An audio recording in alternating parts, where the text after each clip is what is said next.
بذكر الله ترتاح القلوب وتنزاح المتاعب والكروب.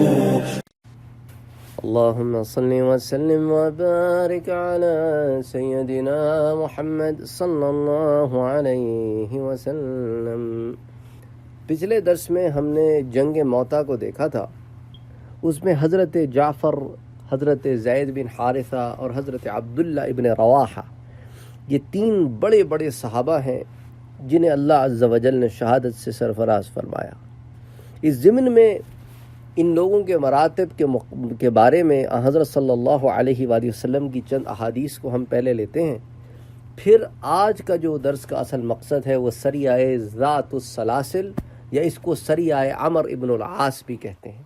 یعنی اب آپ یہ دیکھیں کہ حضرت خالد ابن ولید اور حضرت عمر ابن عاص کے مسلمان ہونے کے بعد آپ نے جنگ موتا میں حضرت خالد کا کردار تو دیکھا، جس سے آپ کو پتہ چلا کہ اللہ کے رسول صلی اللہ علیہ وسلم کتنے خوش ہوئے جب خالد جیسا ذہین آدمی مسلمان ہوا. اور جب عمر ابن عاص کو دیکھا تو ان سے بھی حضور صلی اللہ علیہ وسلم کو اس ہی طرح کی جو ہے وہ ذہانت جو ہے وہ متوقع تھی. اور آپ دیکھیں گے کہ حضرت عمر ابن عاص جو ہے وہ فاتح ہیں مصر کے.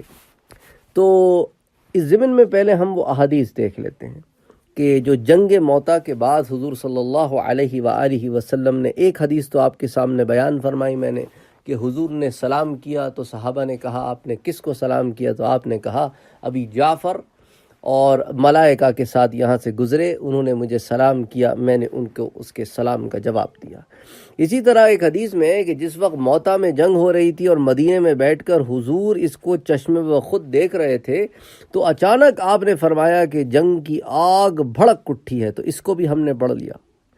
پھر آپ نے فرمایا میرے سامنے جعفر اور زید اور عبداللہ کو پیش کیا گیا، یعنی یہ ان تینوں کی شہادت کے بعد کی بات ہے، کیونکہ جب آگ بھڑک گئی تب خالد لڑ رہے تھے. تو آپ نے فرمایا ان تینوں کو میرے سامنے پیش کیا گیا اور ان کو میں نے اس حال میں پایا کہ یہ موتیوں کے بنے ہوئے خیمے میں ہیں، اور تینوں میں سے ہر شخص ایک ایک تخت پر بیٹھا ہوا ہے.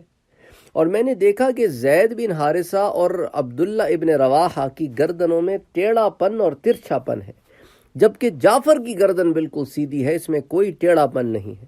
جب صحابہ نے اس کے بارے میں پوچھا تو آپ نے بتایا کہ زید اور عبداللہ ابن رواحہ جب بالکل موت کے منہ میں پہنچ گئے تو اس وقت ان کی جان، ان کی روح اس حالت میں قبض ہوئی کہ ان کے منہ جو ہے وہ میدان جنگ کی طرف نہ تھے، جبکہ جعفر کا تھا. اللہ اکبر. اچھا، پھر آپ دیکھیں حضرت قتادہ سے روایت ہے، حضرت قتادہ سے روایت ہے کہ حضور نے فرمایا جب زید قتل ہوئے تو جعفر نے ان سے پرچم لے لیا. اس وقت شیطان ان کے پاس آیا جس نے ان کے دل میں زندگی کی محبت اور موت سے بیزاری اور دنیا کی محبت پیدا کی، مگر پھر جعفر ان خیالات کو ذہن سے جھٹک کر جنگ میں کود پڑے اور انہوں نے اپنی جان دے دی. ایک روایت کے مطابق حضور نے فرمایا کہ میں انہیں خواب میں دیکھا، اور ایک روایت کے الفاظ کے مطابق خواب میں وہ تینوں میرے سامنے پیش کیے گئے جو جنت میں سونے کے تختوں پر بیٹھے ہوئے تھے، مگر میں نے دیکھا کہ عبداللہ ابن رواحہ کا تخت ان دونوں کے تختوں سے ہٹ کر ہے. میں نے پوچھا کہ ایسا کس لیے ہے؟ اس پر مجھے بتلایا گیا کہ یہ دونوں یعنی زید ابن حارثہ اور جعفر طیار تو ایک دم موت کی گرم بازی میں گھس گئے، جبکہ عبداللہ ابن رواحہ کو پہلے تھوڑی ہچکچاہٹ ہوئی، پھر وہ بھی بے جھجک بڑھ گئے، جیسا کہ آپ سے میں نے پچھلے درس میں بیان کیا کہ حضرت عبداللہ ابن رواحہ جو ہے وہ گھوڑے سے اترنے میں ذرا سا ہچکچائے تھے. اچھا، ایک روایت میں یہ الفاظ ہیں کہ حضرت ابن رواحہ لڑکھڑاتے ہوئے جنت میں داخل ہوئے. اس پر صحابہ نے حضور سے پوچھا کہ یا رسول اللہ یہ لڑکھڑاہٹ کیسی تھی؟ آپ نے فرمایا جب وہ بہت زخمی ہو گئے تو ان کے دل میں کچھ بزدلی پیدا ہوئی، مگر انہوں نے اپنے نفس کو خود منایا اور اس کو کچل دیا اور پھر آگے بڑھے اور لڑے اور شہید ہو گئے. یعنی اللہ کے رسول صلی اللہ علیہ وسلم نے یہ تمام حالات صحابہ کے سامنے بیان کیے. تو یہ تو کچھ اور روایتیں تھیں ان لوگوں کے مقام کے بارے میں کہ اللہ عز و جل نے ان لوگوں کو کتنا مقام، اعلیٰ مقام دیا کہ ان لوگوں کو وہیں جنتوں کے خیموں میں داخل کیا، موتیوں کے خیموں میں، اور ان کو جو ہے وہ سونے کے تختوں پہ بٹھایا، موتیوں کے تختوں پہ بٹھایا. اور پھر اللہ نے ان کو عزت و اکرام دی، حضرت جعفر کو ملائکہ کے ساتھ، کہ وہ اڑتے تھے جنت کے باغات میں، سبحان اللہ۔ اچھا، اب سریہ عمر ابن العاص یا سریہ ذات السلاسل، اس کو دیکھ لیتے ہیں۔ مدینہ طیبہ سے 10 رات کے فاصلے پر وادی ذات القرا ہے، اس کو ہم پہلے پڑھ چکے ہیں جب وادی ذات القرا کے بارے میں ہم نے پڑھا تھا۔ اچھا، وادی ذات القرا کی دوسری طرف بلی اور عذرا، یہ قبیلے ہیں دو، ان کا علاقہ تھا۔ اچھا، بلی جو ہے نا، اب یہ بلی جو قبیلہ ہے، اگر آپ کو یاد ہو جب میں نے جنگ موتا کا آپ کے سامنے ذکر کیا تھا تو جو غسانی سردار تھا نا، اس نے بلی کے قبیلے کو بھی بلایا تھا، تو وہ جو 1,00,000 لوگ جو اس نے جمع کیے تھے نا، خالد تو موتا کے مقام پر، خالد کا اور یہ تمام لشکریوں کا، یہ تو موتا کے مقام پر رومیوں سے مقابلہ ہوا، اور 1,00,000 بندہ دوسری طرف بھی موجود تھا جو اس غسانی بادشاہ نے جمع کیے تھے، شرحبیل نے۔ تو اس نے جن لوگوں کو اکٹھا کیا تھا ان میں بلی کے لوگ بھی تھے۔ تو اب یہ بلی جو ہے نا ایک بہت بڑا قبیلہ تھا، اور ان کا سلسلہ نسب علماء بیان کرتے ہیں کہ یہ جو بلی ہے نا، یہ جو جس کی یہ شاخیں تھی ساری، یہ پورا قبیلہ جس بلی سے متعلق تھا، یہ بلی جو ہے یہ بلی بن عمر ہے، اور یہ عمر بن الحاف ہے، اور وہ بن خداع ہے، اور عذرا جو ہے وہ عذرا بن سعد بن خداع ہے۔ تو یہ بنو خداع کی دو شاخیں ہیں، بنو خداع۔ اچھا، اس سے پتہ چل گیا کہ یہ دو خداع کی دو شاخیں ہیں۔ اچھا، اس سریے کو سریہ ذات السلاسل بھی کہا جاتا ہے، کیونکہ مشرکین نے اپنے آپ کو ایک دوسرے کے ساتھ زنجیروں سے جکڑ رکھا تھا کہ کوئی شخص میدان جنگ سے بھاگنے کے بارے میں سوچ بھی نہ سکے۔ تو اب عربی زبان میں یہ زنجیروں کو سلاسل کہتے ہیں، یعنی ایک ایسا سلسلہ جو جڑا ہو، کڑی سے کڑی ملی ہو، تو السلاسل، زنجیروں کی کو سلاسل کہتے ہیں۔ اچھا، لیکن جب اللہ کے شیروں کا لشکر ان کے علاقے میں پہنچا تو ان کی آمد کا سنتے ہی مشرکین پر ایسا رعب طاری ہوا کہ انہوں نے خود زنجیروں کو توڑ دیا اور کھولا، اور سر پر پاؤں رکھ کر بھاگ کھڑے ہوئے۔ بعض کا خیال ہے کہ وہاں ایک چشمہ تھا جس کا نام سلاسل تھا، اس کی وجہ سے یہ سریہ اس نام سے مشہور ہوا۔ اس سریے کے بھیجنے کا سبب یہ ہے کہ حضور کو اطلاع ملی کہ خداع قبیلے کے کثیر التعداد لوگ جو ہیں وہ انہوں نے اپنے نوجوانوں کو جمع کیا، اور وہ مدینے کی طرف لوٹ مار کا پروگرام بنا رہے ہیں۔ تو ان کو ادب سکھانے کے لیے حضور نے یہ سریے کا جو ہے وہ پروگرام بنایا۔ یہ اطلاع ملتے ہی حضور نے عمر ابن عاص کو پیغام بھیجا کہ وہ اپنے پارچات اور ہتھیار لے کر فوراً حاضر ہو۔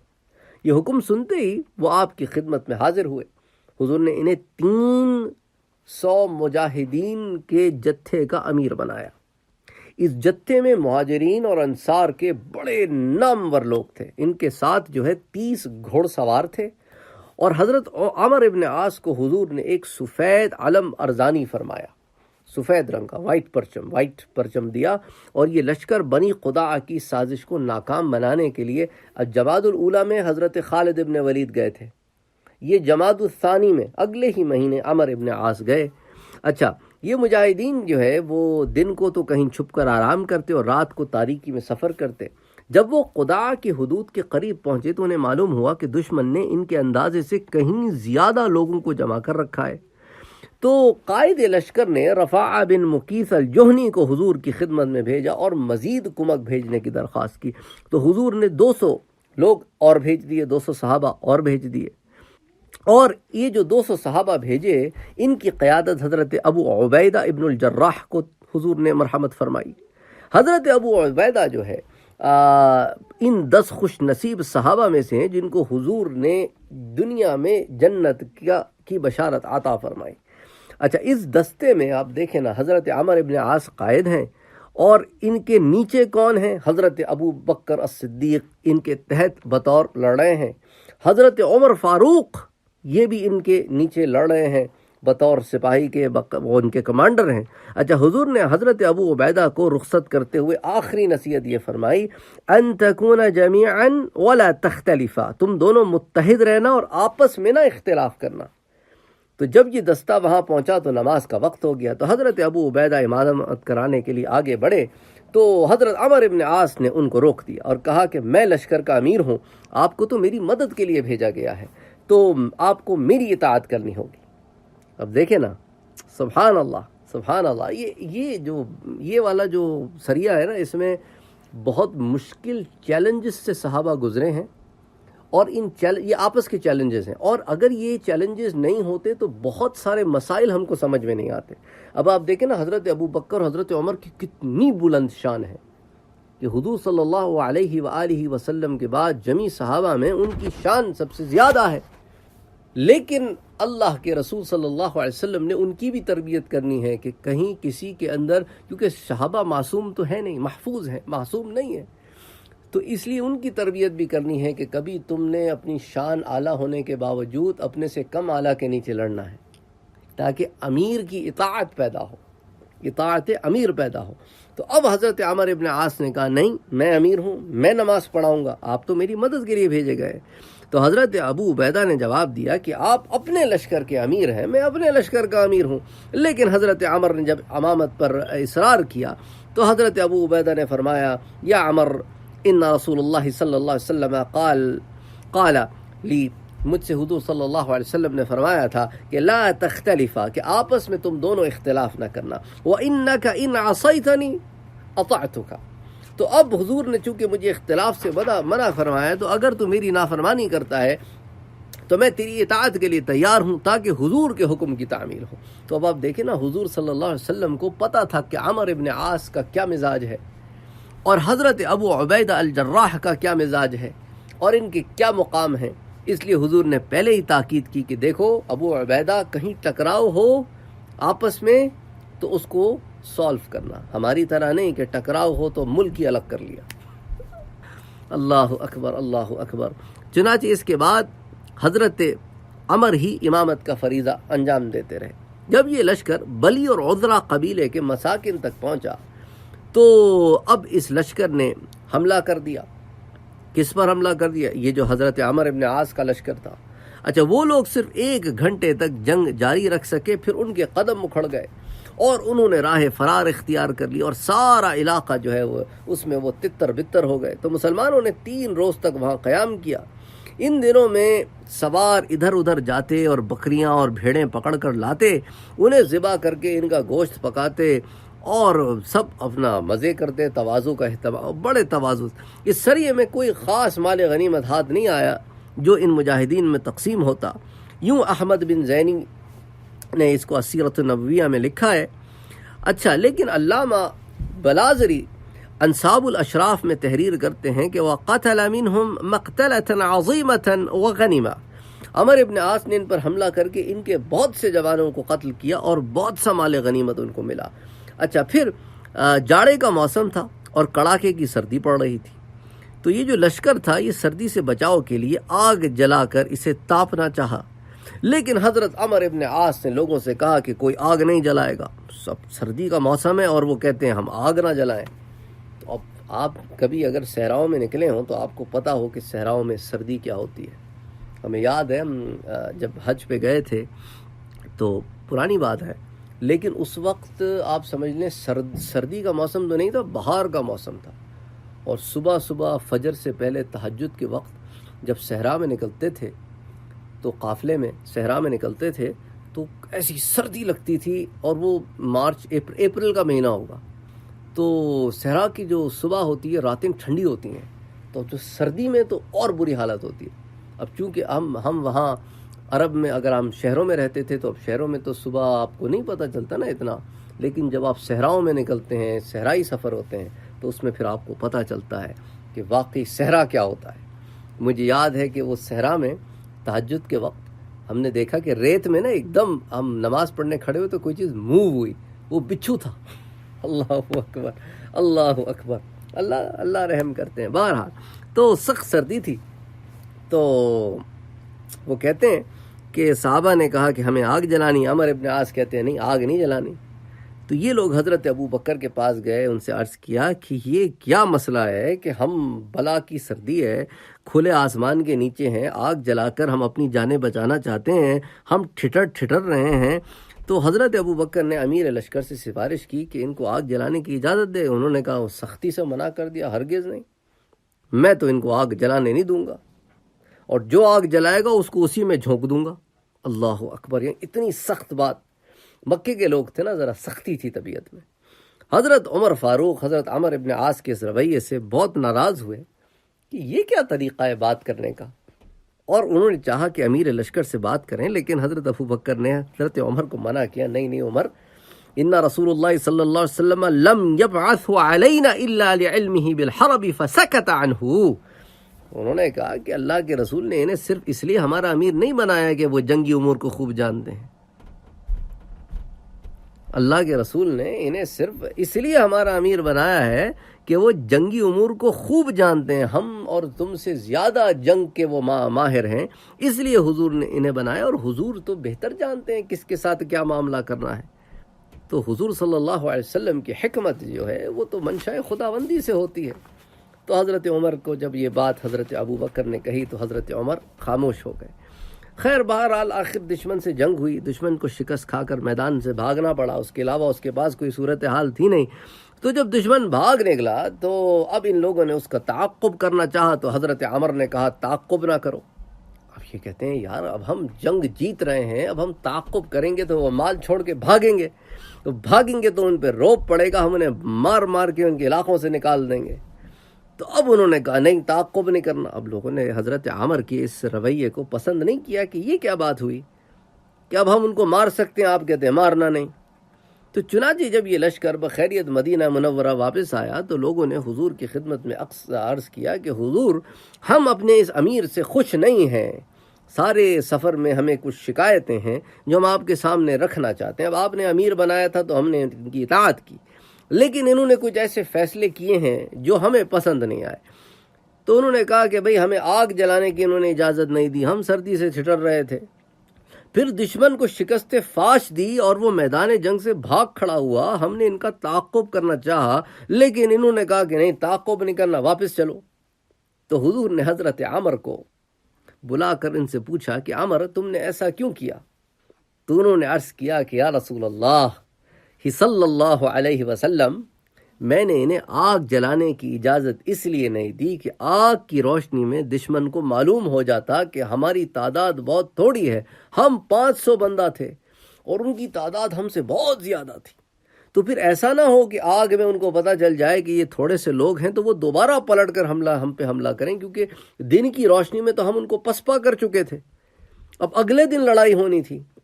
اور پھر میں نے ان لوگوں کو ان کے تعاقب سے اس لیے منع کیا کیونکہ ان کی کمک کے لیے ادھر ادھر کے جو علاقے ہیں وہاں کے مشرک قبائل آ جائیں گے اور پھر ہمیں وہ گھیر کے ماریں گے. تو آپ دیکھیں نا حضور صلی اللہ علیہ وسلم کی حکمت، جس کو حضرت ابو بکر نے حضرت عمر پہ ظاہر کیا کہ ان رسول اللہ صلی اللہ علیہ وسلم لم يبعث علينا الا لعلمه بالحرب، کہ عمر اس کو حضور نے ہمارا امیر اس لیے بنایا ہے کیونکہ یہ جنگ میں زیادہ مہارت رکھتا ہے ہم سے. فسکت عنہ، تو عمر خاموش ہو گئے. یہ جو آپ سے میں نے روایت بیان کی نا، تو دیکھیں اب حضرت عمر رضی اللہ تعالیٰ عنہ کو حضرت ابو بکر کی حکمت نے خاموش کیا کہ اس سے نہ الجھو کیونکہ یہ اللہ کے رسول کا فیصلہ ہے. اب وہ بات اب سامنے واضح ہو گئی، سامنے واضح ہوگی نا بات جب حضرت عمر ابن عاص نے اس بات کو بیان کیا. تو اس غزوے میں ایک اور واقعہ جو پیش آیا وہ یہ تھا کہ ایک رات حضرت عمر ابن عاص جو ہے وہ سوئے ہوئے تھے کہ ان کو احتلام ہو گیا، یعنی کہ بدخوابی کی وجہ سے. اس رات سردی بہت زیادہ تھی، اس لیے حضرت عمر ابن عاص نے اپنے ساتھیوں سے کہا تمہیں معلوم ہونا چاہیے کہ خدا کی قسم مجھے احتلام ہو گیا ہے، لیکن اگر میں نہایا تو مر جاؤں گا. یہ کہہ کر انہوں نے پانی منگوایا، اس سے اپنی شرمگاہ دھوئی اور وضو کیا اور غسل کے بجائے تیمم کر لیا. اس کے بعد انہوں نے کھڑے ہو کر لوگوں کو نماز پڑھائی، یعنی کہ جنابت یا ناپاکی کا غسل کیے بغیر انہوں نے صرف تیمم کر کے نماز پڑھائی. اس کے بعد انہوں نے عوف بن مالک کو اللہ کے رسول کے پاس بھیجا تاکہ اپنے آنے کی خوشخبری دیں. تو حضرت عوف بن مالک کہتے ہیں کہ جب میں حضور کے پاس پہنچا تو اس وقت آپ اپنے حجرے میں نماز پڑھ رہے تھے. تو میں نے کہا السلام علیکم یا رسول اللہ. آپ نے دریافت کیا کہ عوف بن مالک، میں نے عرض کیا رسول اللہ آپ پر میرے ماں باپ قربان ہوں. آپ نے فرمایا اچھا وہاں کے حالات تو سناؤ. تو اس پر میں نے تمام حالات سنائے اور میں نے بتایا کہ حضرت ابو عبیدہ ابن جراح اور عمر ابن عاص کے درمیان جو واقعہ ہوا، پھر حضرت ابو عبیدہ نے ان کی اطاعت کی، اس کی ساری تفصیل سنائی. تو آپ نے فرمایا اللہ ابو عبیدہ ابن جراح پر رحم فرمائے.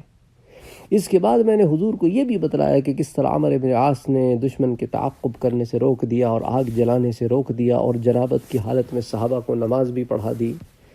تو جب حضرت عمر ابن عاص آئے تو پھر جیسا کہ آپ سے میں نے ابھی ذکر کیا ہے تو حضرت اللہ کے رسول نے ان سے جب دریافت کیا تو انہوں نے پھر سارے ریزنز دیے کہ میں نے آگ جلانے سے کیوں منع کیا، اور پھر اس کے علاوہ دشمن کے تعاقب سے مسلمانوں کو کیوں منع کیا۔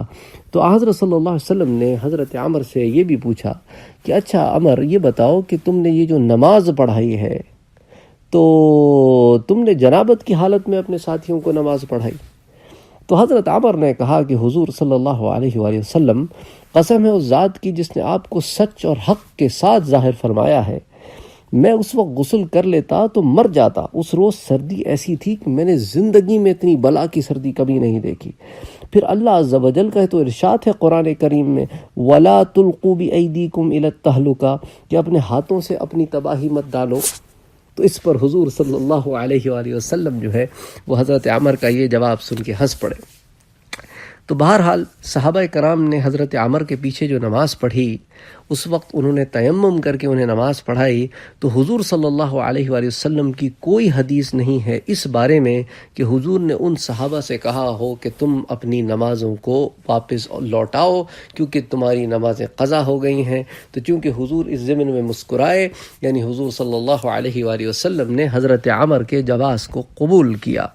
اچھا، امام مسلم اور امام بخاری دونوں نے یہ روایت اپنی صحیحین میں نقل کی ہے، جو آپ کے مطالعے کے لیے، آپ کے علم کے لیے یہاں پہ میں پیش کر رہا ہوں۔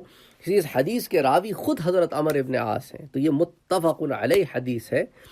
وہ کہتے ہیں جب ہم اس سریے سے واپس آئے تو میرے دل میں ایک خیال آیا کہ حضور نے مجھے اس لشکر کا قائد بنایا جس میں حضرت ابو بکر، حضرت عمر جیسے لوگ ہیں۔ یقیناً حضور کے نزدیک میرا مرتبہ بہت بلند ہے، تبھی تو مجھے یہ شرف حضور نے دیا ہے۔ چنانچہ میں آیا اور حضور کی خدمت میں آ کے بیٹھ گیا۔ میں نے اپنے اس خیال کی تصدیق حضور سے کرنا چاہی تو میں نے عرض کیا یا رسول اللہ ای الناس احب الیک، اے اللہ کے رسول سب لوگوں سے آپ کو کون محبوب ہے؟ حضور نے فرمایا عائشہ، مجھے عائشہ سب سے زیادہ محبوب ہے۔ میں نے عرض کی کہ میں ازواج مطہرات کے متعلق استفسار نہیں کر رہا، ان کے متعلق نہیں پوچھ رہا، بلکہ عام دوسرے مسلمانوں کے متعلق پوچھ رہا ہوں۔ فرمایا ان میں سب سے زیادہ مجھے عائشہ کا باب ہے۔ اللہ اکبر! تو اب دیکھیں نا بات کیسی کھل گئی ہے۔ وہ دیکھیں نا حضرت ابو بکر نے کیا بات کی تھی حضرت عمر سے، یاد ہے لم یبعث علینا الا لعلمہ بالحرب، تو انہوں نے ان کا علم صرف کس میں؟ میدان جنگ میں زیادہ ہے، اس لیے ہمیں ان کے انڈر بھیجا ہے۔ لیکن جہاں تک حب کا تعلق ہے تو حضور نے واضح کر دیا کہ میں محبت کرتا ہوں کس سے؟ عائشہ کے باپ سے۔ اچھا، دوسرے مسلمان، اس میں کون اہل بیت کی بات نہیں ہو رہی ہے، یہاں جمیع مسلمانوں کی بات ہو رہی ہے۔ اہل بیت کا تو معاملہ ہی الگ ہے، اس میں آپ اہل بیت کو نہ شامل کریں۔ اچھا، پھر انہوں نے کہا کہ میں نے حضور سے عرض کیا کہ اچھا ابو بکر کے بعد فرمایا عمر۔ اللہ اکبر، اللہ اکبر! تو وہ کہتے رہے کہ میں بار بار سوال دہراتا رہا، حضور نام لیتے رہے لیکن میرا نام نہ لیا۔ تو حضرت عمر ابن عاص کہتے ہیں کہ میں نے اپنے دل میں طے کر لیا کہ آئندہ اس موضوع کو ہرگز نہ چھیڑوں گا۔ تو یہاں سے یہ بات واضح ہو گئی۔